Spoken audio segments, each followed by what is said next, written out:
Oh, I think we're streaming. Are we? There we are. Hey, hello, my name is Jeff Rolka. I want to thank you for checking out this newer kind of live stream thing that I am doing. This is Singing Questions Answered.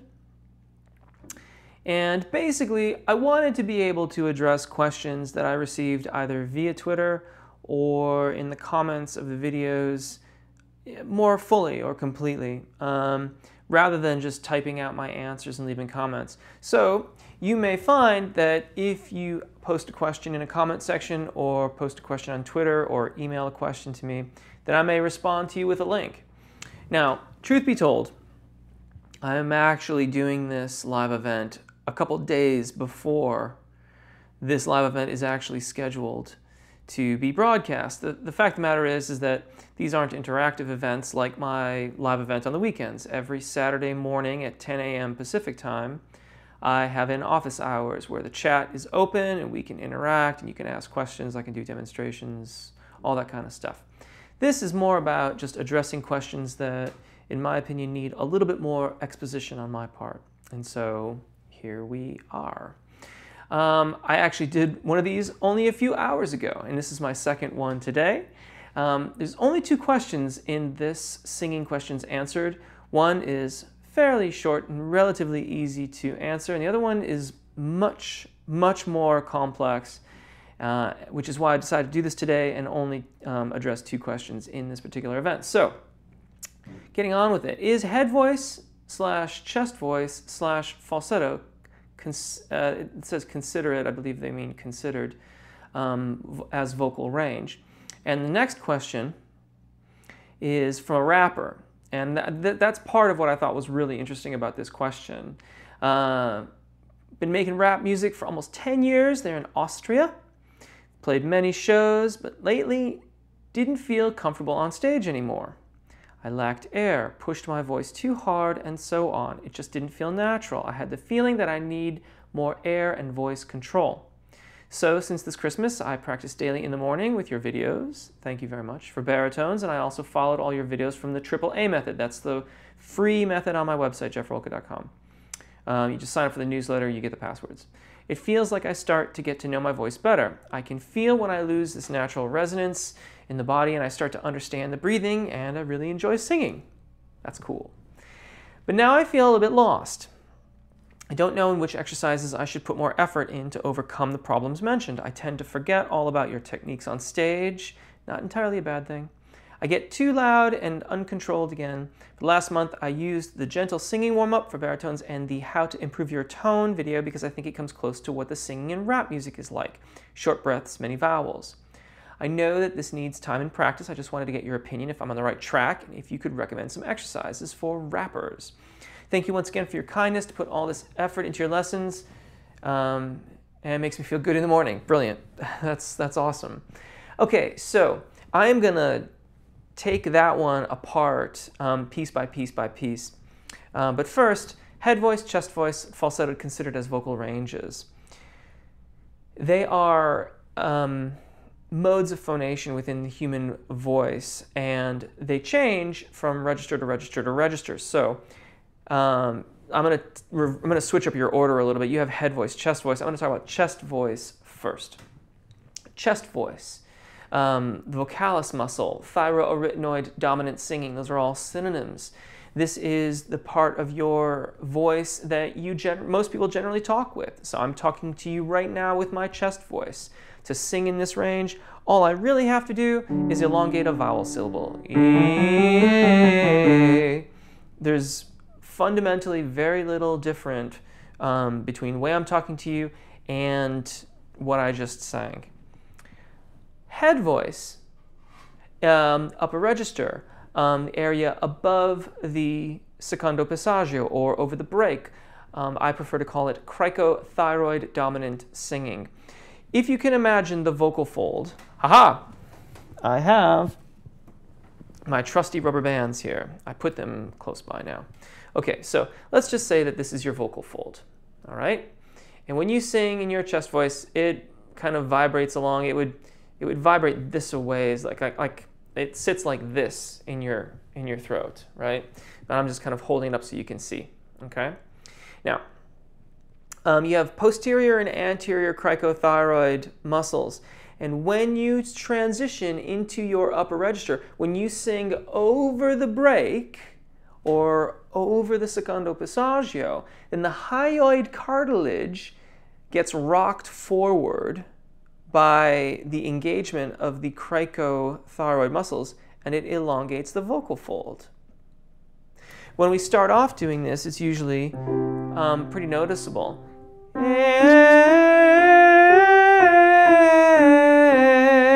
And you can really hear where I'm changing.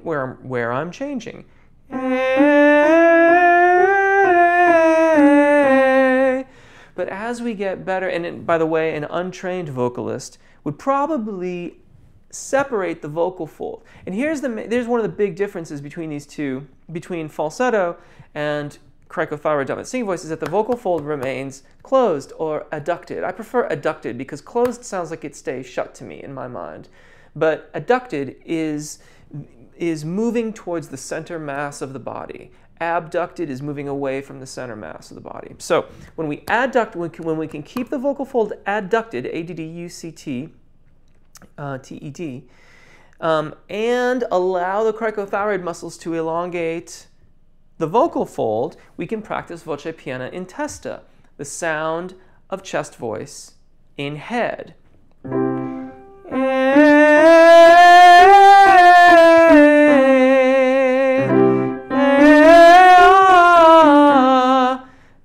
My break is right in the middle of that. That's what an untrained vocalist might do. It would slide into falsetto, the vocal fold would separate, right? As we learn to do this transition, usually it's pretty noticeable. And then as we get better at it, voce piena in testa.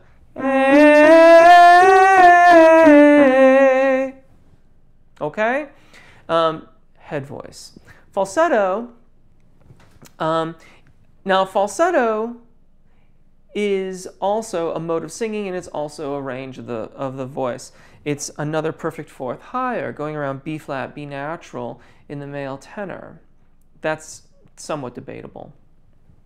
But as I said down there, when I let it go off into falsetto, it was quite airy. In the actual range of falsetto, it wouldn't be that airy. I'm going to actually adjust my mic a little bit so I don't blow you away. If I start here,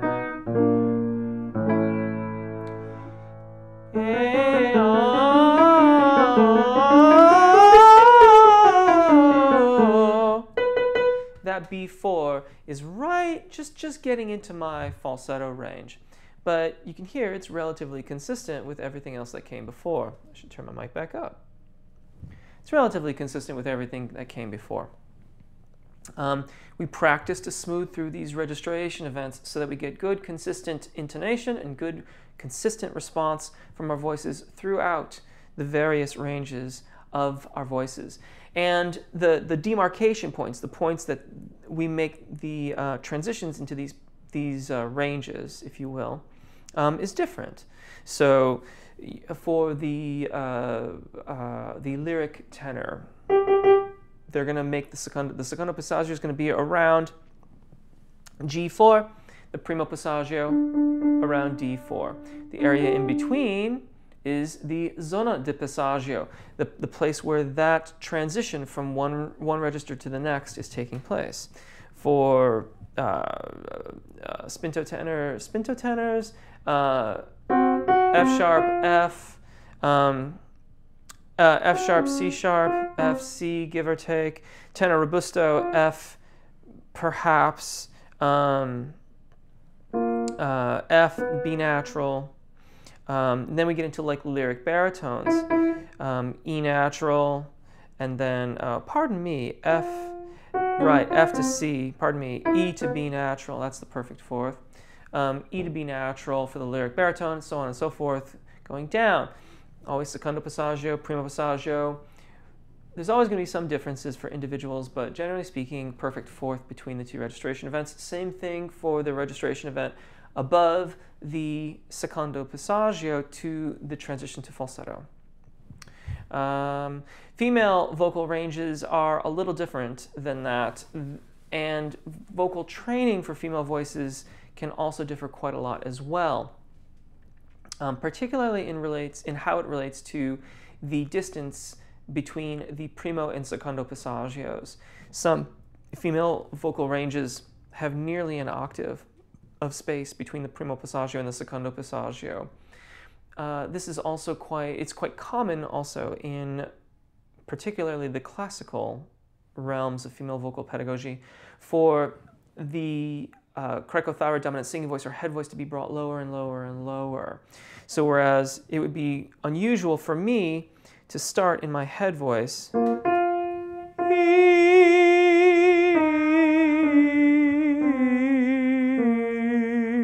and bring it lower and lower and lower, and you might like that. It could be very useful to do sometimes. I wouldn't normally do that. I'm looking for the most natural point of transition that I can find so that I get as consistent a tone quality across the ranges. Now, Austrian rapper. When I read through, let's read parts of this again, and we're going to stop as we go. Making rap music for almost 10 years now in Austria. I've played many shows, but lately I don't feel comfortable on stage anymore. I lacked air and pushed my voice too hard. When I read that, and I could be totally wrong here, so please discard it if that's the case, but when I read that, it sounds like performance anxiety. Normally, the first thing that happens when we start to get anxious or deal with performance anxiety is our breaths shorten. If we're doing that, everything else that they're describing is going to start to happen. They're going to start to push harder because they don't have enough subglottic air pressure in order to support the voice properly. For me, when I get nervous on stage, I feel it quite intensely in what I would call the pit of my stomach, right around the solar plexus. And so over time, I've learned to really ground myself, work on my expansion and breathe into, that's a subjective thing, by the way. I'm not literally breathing into the pit of my stomach, but I direct my energy and attention into that.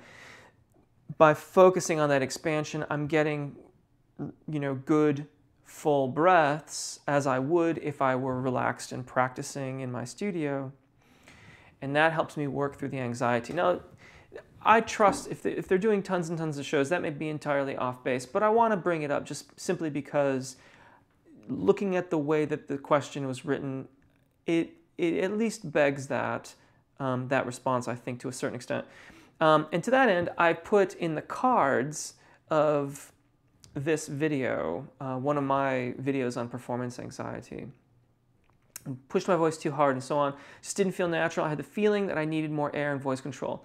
So since this premise, I practiced daily in the morning with your videos for baritones. I also followed all your videos from the AAA method. So developing a daily practice is one of the best things that we can do for the long-term health and efficacy of our singing practice. You will, with a short period of practice every single day, you will easily go much further in your singing than if you only work 1 or 2 days a week and perhaps are only doing songs. If they're following the videos on YouTube and they're doing the videos from the AAA method, then these are technical videos that I've built in order to help do a variety of different things. It depends on the video they're watching, but primarily it's about, the channel is about vowel alignment and registration events. So you're learning about how to make the vowel sounds work well together, and you're learning how they are going to move into the zona de passaggio and ultimately over the secondo passaggio so that you can have a full range, a consistent full range sound. So that daily practice will pay huge dividends as you carry on with that. And I applaud you for your discipline in doing that. That's really, really well done. You can feel when you lose this natural resonance in the body, I start to understand the breathing, and you really enjoy singing. That's also very nice. It's very good. But I feel a bit lost. I don't know in which exercises I should put more effort in to overcome the problems mentioned. I tend to forget all your techniques on stage. So second sentence first. Charlie Parker was a very, very famous saxophone player. If you are not familiar with his work, you might consider having a listen. It's from the turn, not exactly the turn of the 20th century, in the like the 1940s, I believe, when he was most active. Don't quote me on that, but I believe that's right. 1930s, 1940s. He used to say, practice all your scales, practice all your intervals, practice everything. But then when you step on stage, forget about it all. Ultimately, we want the technique that we practice in these videos to become the way that we sing, so that we're not thinking about it. We're not focused on the technique or on how to implement these practices. We are singing. On the other hand, it is also my hope that in the channel and in events like this where I can talk about vocal technique, or in office hours on the weekend where I can talk about vocal technique more, you can come to an understanding of how your voice works. And so if you are on stage and it doesn't feel right, you can quickly scan through what's happening. Am I rooted in my feet? Do I have good lateral expansion of the rib cage? Am I engaged through the torso? Am I basically feeling dynamic but still quite energized and upright so that I'm getting good subglottic air pressure? Are my vowels in alignment? Am I reaching for things? And as you quickly scan through those items, if you find something that you say, oh, actually, no, I don't have very good lateral expansion of the rib cage, then you will have an understanding of the techniques, be able to rectify that, and then get on with the show and get back to making music or rapping, as the case may be. I don't know which exercises I should put more effort in to overcome the problems mentioned. This is a very astute and interesting question. As such, the answer that I have is not entirely all that cut and dry. Ultimately, you have done a lot of work. Your daily practice is a huge achievement. Working through the AAA method is excellent. Now you have to observe and try to identify what's not aligning or what is occurring that is causing you to feel uncomfortable, that isn't really adding up. Case in point, let's say I'm working along.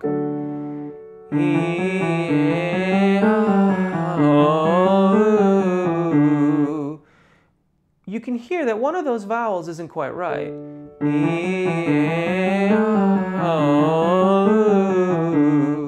The ah vowel is, some would say, losing compression. I would say that the vocal fold is abducting. It is separating. And so it does not match the other four vowels that I sang. Well, I've done a video that specifically works on aligning E, A, and Ah. And in that video, I go through a variety of permutations to help you get Ah to stay adducted like E and A. I've done the same thing for Oo and O, and every other video on the channel has some focus in that regard. It might just be that I'm working from narrow to wide vowels. I may work them in the opposite order. I may be specifically focusing on the O vowel and making sure that it remains in alignment, or we could be working on vowel modifications or singing up to the secondo passaggio. The warm-up videos are technical treatises. They're technical exercises, and they each have a point. I don't come out and state the point just because I get to the singing. That's the point, is to get to the singing. And by doing the exercises, it goes in over time. So this is where you might record yourself and evaluate it after the fact, so you can focus on singing and focus on phonation. And then afterwards, have a listen and say, oh, I can hear that ah is not sounding like the others, and then go on to my channel and find the ah videos. I also put a link to my guidebook in the cards for this. I did this about, I think it was a year and a half ago. The guidebook is cross-referenced and referenced with keywords, and the links in the guidebook take you directly to the video that you find. So you could type in, ah vowel, or ah vowel out of alignment, or alignment of ah vowel into the search within your PDF viewer, and it would show you the videos that I did that are existent on the channel, and you could go and do those videos. But that's another way that you can leverage what already exists on YouTube. And it's cheap. It's like $8.99, which I know may be expensive for some, depending on where you are in the world. But compared to like a private lesson with a teacher in your area, I imagine it's relatively inexpensive. But that brings me to the next point, which is this is kind of where singing instructors come in. Hopefully, in your area, there would be a singing instructor that you could get with, and they would be able to say, well, these vowels are out of alignment, this is what we do, or at least give you an idea of what's happening. Alternately, there's plenty of people, such as myself, who do lessons via Skype, and that's something that if you were interested in, we could work out away from the event and stuff like that. So, but first things first, record yourself doing the vocalizations and listen critically to how the vowels are aligning, and then find the videos that are going to help you to rectify the situation. Getting too loud and uncontrolled again is tricky. I don't know what your stage volume is. If it's really, really loud on stage, it can be incredibly difficult to maintain good volume control as a vocalist. And unfortunately, we end up doing things like wearing earplugs or trying to get some in-ear monitors in order to control our performing environment a little bit more, so that what we have monitoring is just what we need in order to make sure that we can sing in a good, kind of comfortable, controlled fashion. I don't know if that's what's happening for you or not, but again, speaking for myself, in live shows, it's really, really difficult to maintain good singing control when you're in an incredibly loud environment and you cannot hear yourself. Earplugs, at the very least, if for no other reason than to just protect your hearing. Use the gentle singing warp, how to improve them. I think those are really, really good. The diaphragmatic, I should have put a link to that in the cards as well. The diaphragmatic breathing warm-up would be a very, very good video for you to practice. The main reason why is because you've talked about short breaths at least once or twice in your question. And there are several exercises in that video that specifically will, the focus of the exercise isn't to help you take short, fast breaths, but that's what you end up doing. Short, really fast, really efficient, really well supported, where you retain your engagement while taking the breath. The exercises in that will help you to achieve that. Also, there's a tonal onset video, which I just remembered right now. And if you did a search on my channel for tonal onsets, you would find it. And that also does that exercise and would be an excellent, excellent video. It's really the main focus of those exercises, the ones I'm thinking of in those videos, is to balance phonation in the thyroarytenoid dominant singing voice so that you have the best balance in order to move up into the zona di passaggio and over the secondo passaggio. That's just good for all of us as vocalists.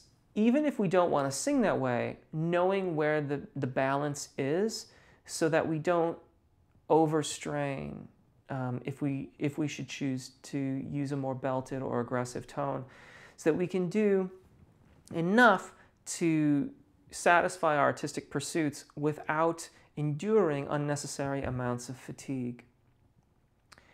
And that's basically it. I think in general, you're doing great. Your daily practice, again, I've never heard you, but based upon what you've written in your question, I think you're doing great work. I applaud your daily practice. Do some critical recording of scales and vocalizations and evaluate it, and find out what's out of alignment and find the videos or send an email or get the guidebook, and I think you'll be doing great. Thanks for watching. I really appreciate it. And thanks for the great question. Okay, thank you so much. I'm going to keep on doing these because people seem to like them. I guess give it a thumbs up if you think this is a good format to answer questions rather than just typing them out. And that's it. Thank you for your support. Patreon has been doing great, and I really appreciate it. All your other contributions are greatly appreciated. If you want to support the channel, it's in the description, I'm pretty sure. And if it's not, I'll put it there after I'm done. Thanks so much. Take really good care of your voices. Enjoy singing. I'll see you again. Bye.